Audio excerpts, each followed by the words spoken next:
Nag-iskandalo mano si Pangulong Kuting Jr. matapos matalo sa isang kasong isinampal laban sa kanya ayon sa mga source na malapit sa palasyo. Ayon sa ulat, naging emosyonal at hindi napigilang magalit ang Pangulo sa loob ng isang closed-door meeting kasunod ng desisyong pabor sa mga naghain ng reklamo. Bagamat hindi pa ibinubunyag sa publiko ang buong detalye ng kaso, sinasabing may kinalaman ito sa isyu ng katiwalian at kapangyarihang inaabuso. Kasunod ng pagkatalo ni Kuting, kabado na rin umano sinuunang ginang Liz Zatrasmang sa House Speaker Martin Tambaluslos. Ayon sa mga tagapagmasid, pinangangambahan ng dalawa na sila ang susunod sa imbestigasyon at pagharap sa batas. May mga ulat din na nagsasagawa na sila ng legal na consultation at paghahanda sakaling humarap sa parehong kaso o mas malalim pang isyu na may kaugnayan sa paggamit ng pondo ng bayan.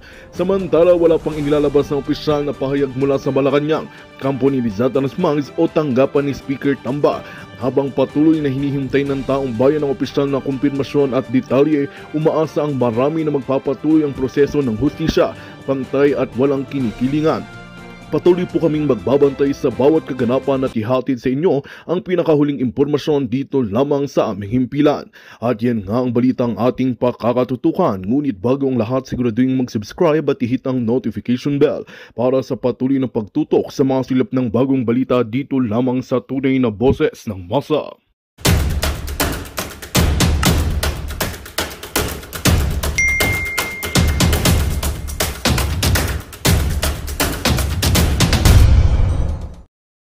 Nila lahat, maliban sa kinokontrol nila ang market, patungkol dyan na namamayagpag ang mga hoarders, namamayagpag ang mga kasama ng kidnappers, may singit ko lang. Ang mga hoarders, ang mga smugglers, nakaalyado, kasabwat nila. Paano magkakaroon ng mababang presyo? 'Di ba? Kung ang mga magsasaka ay walang kakayahan o walang mga infrastruktura, walang mga pang-abono, tapos yung mga pinagbibilan pa nila ng kanilang mga supplies, ang tataas. So dapat ito ay worldwide, worldwide or nationwide approach ang pagbibigay ng 20 pesos per kilo na bigas. Hindi yung ngayon sa Bisaya lang, nag-meeting na, sabi ni Clarissa Taratara. Nag-meeting na ang mga secretary, ganyan-ganyan. Nandoon ako, di ba, may mga ganon na pag-usapan na talagang dapat magkaroon ng mababang presyo ng bigas. Nasaan? Wala.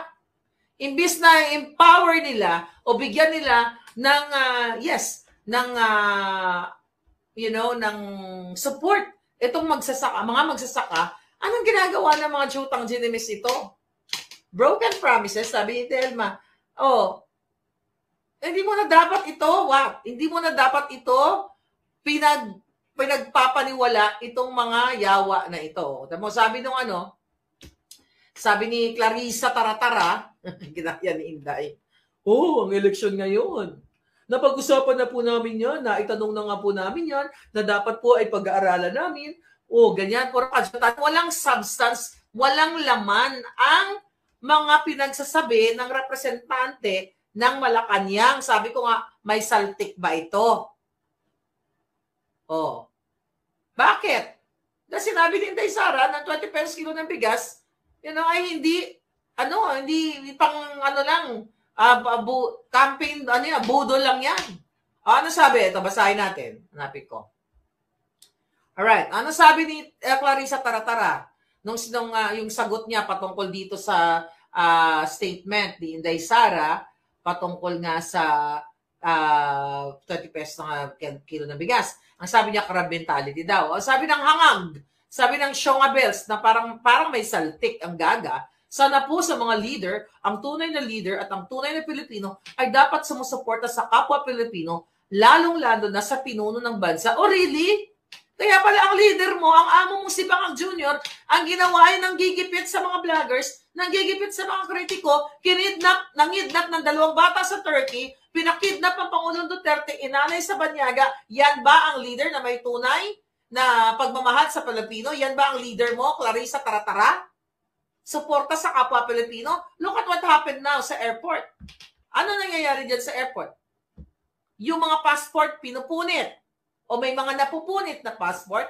According dun sa mga post, yung nabasa ko, papunta sila ng Indonesia, yung tatay niya, 78 years old, hindi doon sa, ano na yun, sa particular na immigration officer, hindi siya binigyan ng boarding pass kasi daw, may punit yung maliit na punit na passport, tatawag pa daw sa immigration ng Indonesia kasi papacheck kung tatanggapin nila yung passport ng 78-year-old na kababayan natin na magbabakasyon lamang sila sa Indonesia, tapos nag-antay sila ng 30 minutes dun sa immigration officer na yon dahil nga kukontakin nga daw yung Indonesia. Nag-antay sila, walang nangyari hanggang sa ang ginawa nila mga kababayan, lumipat sa senior citizen line, yung fast lane, yung dyan sa immigration, tapos binigyan naman daw sila ng boarding pass. Tapos nung pag-board na sila, nalaman, may tinimbre nitong previous na immigration officer na wag pasakayin yung 78-year-old kasi nanggaling yan dito sa window ko at hindi namin yan binigyan ng boarding pass kasi nga may kunting punit. Pero dun sa kabilang immigration officer, dun sa senior citizen lane, ay inapprove naman at wala naman nakitang problema at binigyan ng boarding pass. Pero kalaunan ay talagang hindi sila pinasakay. Nakita yung distress na binibigay ng gobyerno ng mga bangag, ng mga buwaka ng inang officers, mga immigration officers, baka nanghihingi lang ng lagay yung mga yun, hindi natin alam. Kaya pinag-antay-antay, baka nag-antay lang siya, kunyari, na titignan ko kung tatanggapin ito ng immigration ng Indonesia. Tapos baga mag-offer nga naman yung anak na pasahero, sige, ito na, iipitin ang $200, 20,000 pesos, o whatever ang amount, para sige, go na kayo. At hindi lang po isa sa Butuan, meron din. Nakita ko, mga kababayan, punit passport gang o punit passport modus, from Tanimbala, bumalik, kung ano-ano. Eto ba? Ano ba tayo nag-end up sa ganito? Ganito pag-usap. Dahil, sabi ng Malacanang, sabi ni Clarissa Taratara, dahil sa sagot niya kay Inday Sara, na ito daw ay crab mentality, kayo masahol pa kayo sa crab. Mafia mentality ang ginagawa niyong panggigipit, pangtatarget sa aming mga vloggers, sa aming mga anti-bangag supporters, ang mga OFW, tina-target nyo na magsasalita lang ay tatargetin yung mga buwakan ng Genemis kayo. Ngayon sasabihin nyo na si Inday Sara ay ito daw ay leader na hindi na dapat sasabihin nyo si Vice President Sara na dapat sumuporta sa kapwa Pilipino. Hindi kayo Pilipino. Mga jejemonyo kayo. Diba? Nababagay kayo sa impyerno. Yan. Sabi pa ni Clarissa Taratara, huwag sanang pairalin ang crab mentality at huwag maging anay sa lipunan. Kayo ang anay sa lipunan. Nakita nyo ang mga krimen. Kaliwat kanan ang mga krimen, mga kababayan. At sasabihin ng hunghang na ito, na tagapagsalita ng mga bangag. Wala namang ano tawag dito? Wala namang krimen kasi sa paglabas ng bahay niya, wala namang nagsasaksakan. Pag pumunta siya sa palengke, wala naman daw snatching. Mga ganyan-ganyan. Nakita niyo yung kanilang kabangagan, mga kapalangga?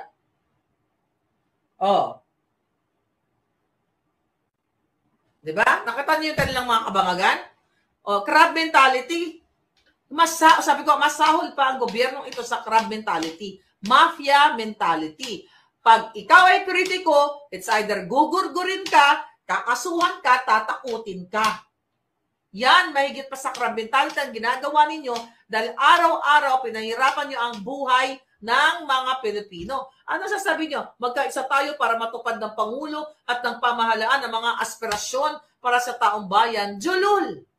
Magkaisa? Jutang Ginina, nagkaisa yung bangag mong Pangulo nandun. Sa Roma, gustong sakyan ng pagdamatay ni Santo Papa. Para nga, yung aming assessment ni Attorney Glenn Chong kagabi, ay para magpa-photo op si Bangag. Doon sa Roma. Para gamitin, ay, nakita na kami ni President Trump. Ini-ignore ka nga, hindi ka nga, di ba? Kung ikaw ay importante sa kanyang, julul kang bangag ka, dapat, the moment na umupo si Trump, ay inimbita ka na. Meron nga ako kakilala, inimbita eh. Pero wag na lang, hindi ako nangingi sa kanya ng permiso. Inimbita sa prayer breakfast ni Trump. Yun na. Dating appointee ni Pangulong Duterte. Pero hindi ko pa pwede expose yan dahil di ako nanghingi sa kanya ng abiso. Ikaw, yun, inimbita ng gobyerno ni Trump. Ikaw, Presidente Bangag, inimbita ka ba? Kailangan pang gumapang ni Lisa Tanas doon, umattend ng event ni Lara Trump. Ano nangyari doon? Nag-picture-picture, wala kang picture. Di ba? Nag-picture baka, etong Bangag na administrasyon na to, yun ang mga nila, strategy nila, mag-photo op para ipakita sa inyong mga mamamayang Pilipino na, wow, si Trump at saka si Bangag, ngayon ay BFF na, awayin na natin ang China. Tapusin lang natin to bago ako tumalon sa China. Sulat natin yan. May bago ngayon yung kesyo, may trolls daw ang China. We'll talk about that later. Ang sabi nito, mga palaga, ano pa sabi, ngayon na po na unti-unting natutupad ang aspirasyon na ito ng Pangulo, bakit muli na naman silang nagsasalita na nagiging negatibo? Bakit hindi kami pwede magsalita? Tangjutang dyan nakaklarisa taratara, ang bukang bibig mo, Pangulong Duterte, dating Pangulong Duterte, ganito, ganyan. Araw-araw si Duterte ang inyong inuulam. Breakfast, lunch, dinner, snack, midnight snack. Pati yata sa pakipagtsuktsakan ninyo mga bangag kayo dyan sa Malacanang. Yun pa rin ang sinasabi nyo, Duterte. Diba? Hindi kayo makamove on kay Pangulong Duterte. Well, that's good. Ibig sabihin, kayo ay talagang apektado sa mga Duterte. Talaga naman dapat kayo apektuhan dahil nakikita nyo naman yung pagmamahal ng taong bayan sa mga Duterte sa kabila ng inyong kajotahan, mga bangag. Sabi pa ni Taratara, muli ulitin natin, ang gusto ng Pangulong Marcos ay ma-deliver sa taong bayan ang bigas sa murang halaga noon pa ito. Really? Ma-deliver ang 20 pesos na kilo ng bigas? Pero yung pagnanakaw ng pamilya niya, ang paghakot ng pera ng bayan, ang pang-smuggle, ang pangingidnap, anong kajotahan yan? Clarissa Taratara, nagbuka ka ng tanga, hindi ka ba naiya sa pamilya mo? Para kang asong julol, tatango-tango. Ay, ano po natin yan? Pag-aaralan po natin yan. Ay, tatatungin ko po yan, babalikan ko po kayo. Walang sense. Yung pinagsasabi ng kanilang spokesperson. Taratara nga tanga-tanga yan sa Tagalog di ba? Sabi ni Como Revi, hindi nga daw makain. Nakita nga ako. 20 pesos sa kilo na bigas, mukhang hindi na makain Yung itsura. Parang graba, mga kababayan. Ano pa sabi niya dito? Nagsasalita daw tayo, nagsasalita daw yung mga Duterte, nagsusumikap daw sila. Ang ating Pangulo na patupad ang aspiration at sa tanong kung bakit Visayas ang napili ng gobyerno sa una-unang rehiyon na mapatupad ang 20 pesos kada kilo ng bigas, di ba? Sila po, sinabi ni Castro dito na itong DA secretary nga marami daw stocks. Tinago niya, nag-hoard na naman kayo. Hoarder na rin ba kayo? Sila po yung naunang nagsabi na makikipag-cooperate sa Pangulo sa pagbibigay ng subsidiya. Kaya po nauna po ang Visayas area. Walang kwenta. Ano pa sinasabi nyo? Bakit naman natin haharangin ang magandang adhikain na ito, ng magandang goal na ito ng Pangulo na makapagbigay ng murang bigas at sa pangunguna po ito nito sa Visayas? Hindi namin hinaharang. Shonga Bells, walang humaharang dyan sa 20 pesos na kilo ng bigas. Ang way ninyo sa pagsabi sa Pilipino na may 20 pesos na kilo ng bigas ay isang budol dahil hindi naman talaga national o nationwide approach. Walang 20 pesos sa kilo ng bigas. Gagamitin nyo lang ang pondo ng Pilipino, di ba? Para what? Bayaran o bilhin ang boto ng mga marginalized Filipino sa pamamagitan ng bigas na yan. So sabihin mo na naman, sabihin na naman ni Castro, katulad nung tinanong siya, sino ba yung nagtanong sa kanyang reporter na patungkol dito sa PhilHealth Fund na napunta sa ibang ahensya ng gobyerno. Anong sabi niya? Gusto ang bobo talaga. Ano ba sabi? Parang inulat ko dito. Napanood di ba yung katangahan nito? Ano sabi niya? Ang sabi, tinanong siya ng reporter bakit ano daw? Oh, kung bakit nga yung parang yung pondo ng PhilHealth, di ba yan ang inaano ngayon sa Supreme Court, pinagpapaliwanag sila. Ano sabi niya? Ang isang issue rin kasi, hindi lang naman dun ginagamit. Sabi niya, may sinasabing, let's make you, sabi niya,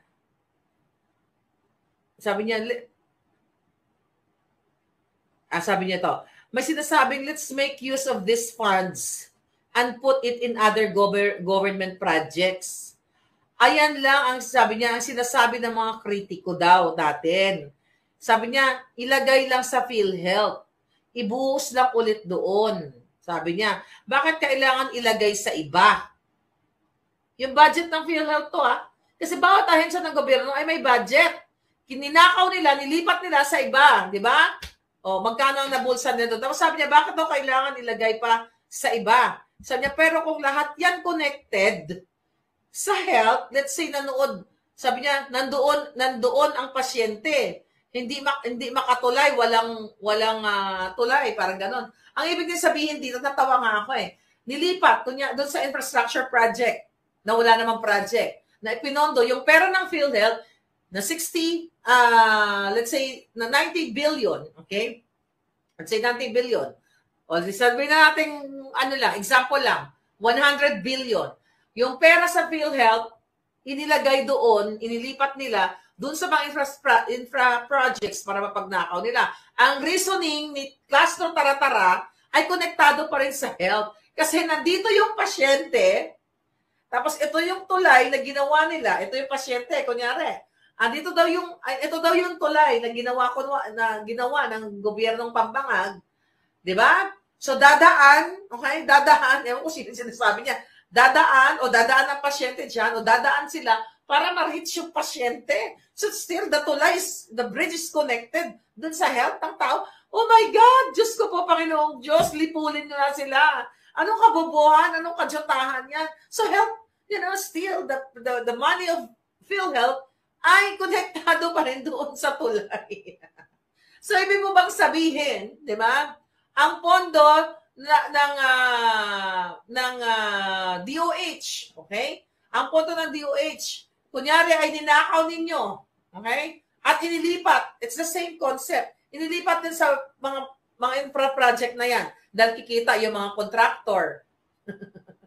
Di ba? It's still connected sa health. It's still connected sa DOH. Let's say, for example na lang, ito sa Department of Education. Ninakaw nyo ang pondo, nilipat nyo, let's say, 100 billion, example lang naman.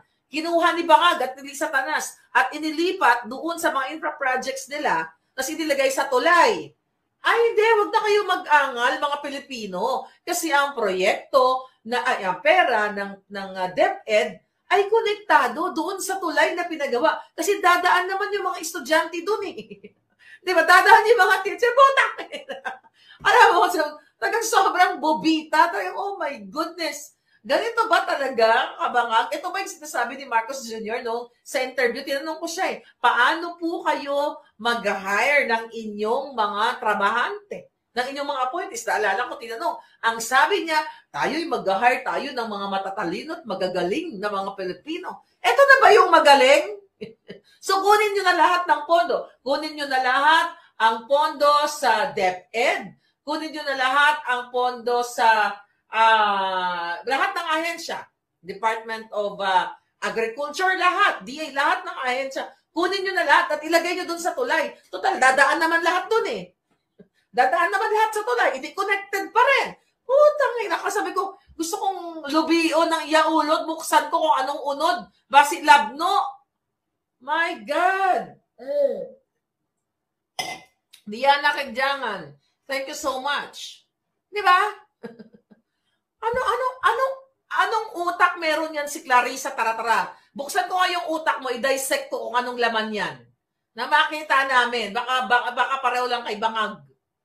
So, okay lang na nakawin o ilipat ang pondo ng PhilHealth, ng DOH, ng DepEd, o kung ano pa mang, basta ilagay dyan sa tulay kasi, kailangan ma-reach natin yung mga estudyante, dadaan dyan Still connected. Puangit ang hiduputan namin. Ay, nako. Namin ibuksan ang yauto kung anong unod. May gulay, mga kababayan. anay sa lipunan. Tapos sasabihin, si Inday Sara na nagsalita tungkol dito sa Department of Public Works and PhilHealth. Di ba? Lubion, gid. O, libuan natin. Ngayon, anong sinasabi dito? Tayo pa ngayon ay crab mentality. Oh, ang sabi pa niya, mayroon pa pala siyang sinabi dito. Ito daw ang bigas ay para sa taong bayan. Para sa baboy yan. Hindi yan para sa taong bayan. When you say para sa taong bayan, Clarissa Taratara o bangag, ibig sabihin, buong bansa. Visayas lang. Pambili ng boto, no? Oh, yan ba ang pangbuong bayan? Pag sinabi mong taong bayan, 100 plus Filipinos, ay 100 million plus Filipinos, yun ang pangtaong bayan. Hindi yung pangtaong bayan ay pang-Bisaya lang. Pang-Visayas lang. Sabi niya, hindi porket mura ang bigas, sasabihin na panghayop o nasabing bigas. Para saan yung bigas? Alam mo, ang bobo talaga nito. My God. God, nakakaloka. Sabi niya, liliwanagin lamang po natin, ang ibibentang bigas ay yung bigas po na nabibili ngayon sa halagang 33 pesos. So, wag po nating maliitin ang mga farmers natin dahil local farmers po magagaling ang bigas. Hindi namin minamaliit ang bigas. 33 pesos pala yung halaga ng bigas. So, 33, 20, 13 pesos ay babayaran ng taxpayers' money. Yan yung in-explain ko kanina, mga palangga. Na ito ay artificial, short-term, budol na approach ng gobyerno ni Bangag para bilhin ang mga boto ng mga kababayan natin dyan sa Visayas para kunwari, campaign promise ni Bangag natupad na. Sabi pa ni Taratara, ni Clarissa Taratara, dahil hindi naman bagay sa kanya pangalang Claire. Dahil hindi nakalagay sa birth certificate niya ang Claire. Ako ang Claire. Siya ay Clarissa Taratara. Ngayon, kapag sinabi daw niya na kung sino man, ano yan? Sabi niya, kung kapag sinabi niya na ng sino man na ito ay panghayop na bigas ay malinaw daw ito na pagmamaliit sa magsasaka. So wag po nating hayaan dahil ang bigas po na ito ay talagang nabibili po sa magsasaka. Alam nga naman. Well, in-stock na yan dyan, nabili baka sa smug. Well, the fact na ipinakita yung bigas na talagang parang maitim pa sa gilagid ni Bangag na dumudugo. Yung bigas, nakita nyo? Maitim pa sa gilagid ni Bangag na dumudugo. Sabi nga ni Inday, di ba? Pag sinabi 20 pesos per kilo na bigas, yung pwedeng kainin ng tao. Yan yung 20 per kilo na binibenta. Yung 20 per kilo na binibenta, yung pinapakain sa baboy. Hindi mga hayop ang mga Pilipino. Kapag nagbenta kayo ng 20 pesos, bibili kami lahat kasi pwede siyang kainin ng tao. Di ba? Yan ang sabi ni Inday. Tapos may nabanggit pa yata si Inday Sara, no? Na parang about kay Castro na, sabi niya yan yung pinsan ni Franz Castro na laging, may fake news laban kay Inday Sara, di ba? Alam mo, ang hina talaga po, make up nitong si Clarissa Taratara. Kasi alam mo kung bakit? Hindi naman, sinabi ni Inday pinsan, ano yun? Joke yun, hindi yan nasakyan. Parang pag nakita ka ng, let's say for example, parehong syunga. Katulad niya, magpinsan kayo kasi pareho kayong syunga eh. Pag maganda, ay kaya naman pala, pareho silang maganda. Magkamag-anak ba kayo? Kasi pareho kayong maganda. O, di ba? Magpinsan ba kayo? Di ba ganun yung datingan ng ating pagsasalita? Right? Hi, Joker. O, ipakain daw. Love you to, darling. Ipakain, sabi Julio M. Kai, ipakain kay Clarissa. Ay, may nakita ko sa FB, parang itim ang kulay ng bigas. Ayun na nga. Alright, sarcasm. Yes. Oo, tapos sabi nga, fake news daw si Inday kasi hindi daw sila magpinsan ni Castro na isa yung NPA. Oh my goodness. Ganito ba yung mga magagaling na sinasabi ni Bangag? Ito ba yung magagaling niya na in-appoint? Kaloka yung magagaling ni Bangag. Ngayon, tignan nyo ngayon ang mga nangyayari sa bayan ninyo, mga kabalangga. At sabi pa pala ni Inday, wag nyo iboto ang Tingog Party List kasi pag binoto nyo ang Tingog Party List ay iboboto nyo si Martin Tambaluslos. Kaya iboto nyo na lang ang number 31 Gabay Party List Ipanaw, ayan, yan ang mga iboto ninyo, mga kababayan. Puro ano lahat ngayon. Ang crime, may mga nakita nyo, may na inisnatch habang hawak niya yung phone niya, yung lalaki. Yung mga gurguran, grabe ang mga gurguran ngayon. Mga palangga, yung doktor na brutal na ginurgur matapos pag nakawan sa QC. Mayor ng Rizal, 'di ba?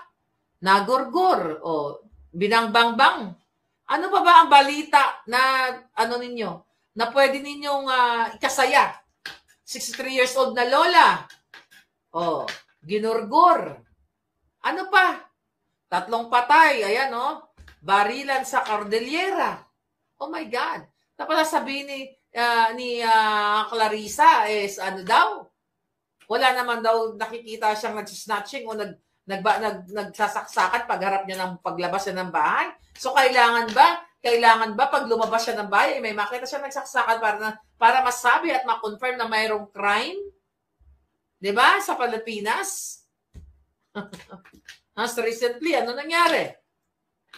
Etong si Robredo, pinromote itong si Abalos at ang si Pacquiao at ang mga alyansa ng mga bangag. So nakikita nyo na, ito si Robredo, wala rin paninindigan.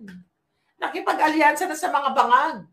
Nasaan na yung never again niya dati? Nasaan sinasabi niya diktador, kawatan, parang sila ni Dilima. Never again Marcos, diktador, manggugurgur. Kaya ibasura nyo na, itapon nyo na itong mga dilawan, pinklawan.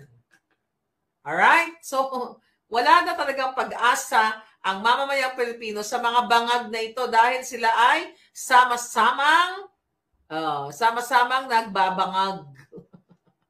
Sama-samang nagbabangag, mga palangga. Ngayon, tignan mo, talagang para sila sa Pilipino. Anong ginawa ni Bangag? Pumunta nga, sabi ko nga kanina, pumunta sa Roma para what? Magpa-photo op. Ang dayaan sa halalan na pinag-usapan namin ni Atty. Glenn Chong na may mga botante na ngayon na nakaboto na iba ang lumalabas sa kanilang listahan. So, ang advice ni Atty. Glenn Chong, mga kababayan, ay screenshot ninyo. Okay? Screenshot ninyo, kailangan i-check ninyo doon sa QR code. After nyong bumoto, kung talagang yun ang inyong binoto, kasi nga, ang dayaan ngayon ay intended dayaan ng halalan ay intended para sa dayaan. At sinabi dyan ni Atty. Glenn Chong na i-assert niyo ang inyong rights kapag kayo ay sinita na pinicturean ninyo, hindi yung balota, yung listahan ninyo at yung lumabas doon na result sa kanilang system kung sino ang inyong binoto. At ang sinasabi ni Atty. Glenn Chong dyan ay assert niyo na base sa Republic Act, ito, sinulat natin, ayan, RA 9369, Section 7, Paragraph E, karapatan mo at hindi bawal ang una ng letrato ang resulta ng iyong binoto dahil yan ay gagamiting ebidensya sa pag-file na sa kanila later on at tutulungan tayo ni Atty. Glenn Chong. Andyan ang ating email, maharlika@gmail, Maharlika Network at Proton Mail at Balitang Maharlika @gmail, mga kababayan. Now, recently, anong mga nangyayari ngayon? Ang China daw ay mayroong mga trolls. Tignan natin dito. May mga trolls. Si Satanas at saka si Bangag ang may trolls. Ngayon, tignan natin ang China na sinasabi nila. China, actually, dininay na yan ng, ng Chinese government. Okay? Okay, tignan natin to, mga kapalangga. Itapon, meron mga Maharlika na ginurgur. Ayun, yung sa panaderia, sabi ni Robinita, ayun na nga. Di ba?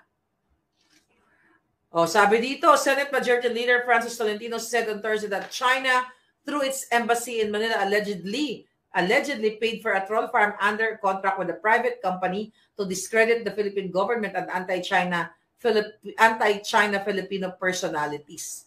So ito po ay i-deny na ng China. Ang sabi dito, at aside sa balita, the National Security Council has found signs that China may allegedly be funding troll farms to spread misinformation in the Philippines.